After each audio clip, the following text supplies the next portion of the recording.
বন্ধুরা, আমি অনেক দিন পর মাংস হাত দিয়ে কষিয়েছি।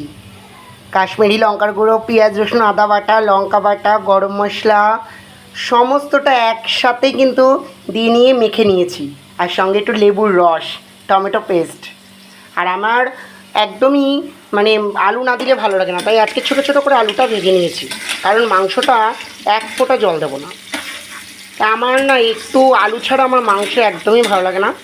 একটু ভালো করে আলুটা লাল লাল করে ভেজে নিলাম, ব্যাস এবার মাংসটা ছেড়ে দেবো।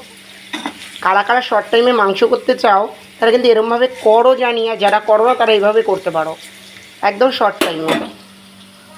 আমি কিন্তু যে মশলাটা মেখে রেখেছিলাম সেটা কিন্তু একদম কড়াইয়ে তেলের মধ্যে দিয়ে জাস্ট একটুখানি নেড়ে তারপরে ঢাকনা দিয়ে গ্যাসটা কমিয়ে রেখে দিয়েছিলাম। দেখো মাংসের কালারটা ঠিক এরকম এসছে, একদম লাল লাল ঝাল ঝাল। তো বলো বন্ধুরা, কারা কারা এরকম মাংস খেতে চাও তারা ঠিক আমার মতো করেই বানিয়ে নিও। আর কাশ্মীরি লঙ্কার গুঁড়ো দিয়েছিলে বললাম বলে কালারটা কিন্তু ঠিক এরকম এসছে। তো তোমরা বলো কারা কারা এরকমভাবে খেতে চাও, তারা প্লিজ চলে আসো আমার বাড়িতে। একদম জিভে জল আনা চিকেন কষা।